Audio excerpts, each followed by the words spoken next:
As a student, I think that dialogue is a great way to have students learn more about their material. It really gets at that complexity and the greater critical thinking of bringing in multiple perspectives. The dialogue class is more about like the exchange of ideas, even if they're sort of like abrasive to you or you don't agree with them. It's really about freely flowing ideas. Even in a class where it's very driven by conversations, this particular kind of conversation is maybe not one they would have. And that, from what they told me, is what seemed like was really helpful and interesting for them. They're like, oh, I didn't expect to learn that from that student in this class or maybe anywhere in the university.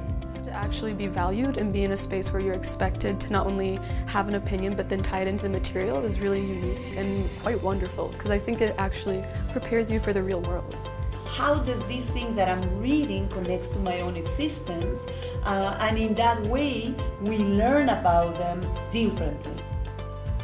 It's a conversation that is a way to have experiential learning within the classroom setting. So I think it gives them, as I said, just a little room, a little spaciousness to say, well, you know, I never thought about that before.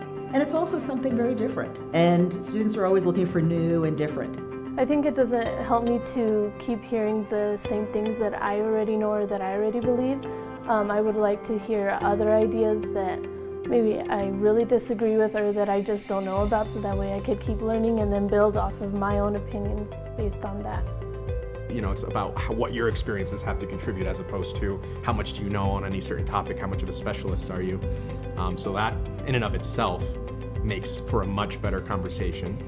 This is a very human-to-human way of bringing in those different perspectives to try to pull them together as a collective and relate them to the course material. When I have dialogue sessions in my classroom, post-dialogue, I feel that I've been reintroduced to this group of students I thought I knew. Dialogue is really helpful as a learning tool because you have to sort of connect what you're learning to yourself and sort of see how others are also internalizing that. Getting the skills to have conversations and have a dialogue makes us more powerful and gives us a sense of self. The CU Dialogues program organizes and facilitates dialogues in classrooms and other venues at CU Boulder on a wide variety of topics. Dialogue participants are asked to follow the following guidelines: to speak for themselves and from their own experience, to listen to others to understand their experiences, to treat disagreement as an important component of dialogue and disagree with curiosity and respect, to monitor personal time so all participants have a chance to speak, to express their feelings to the facilitator if they become uncomfortable during the dialogue.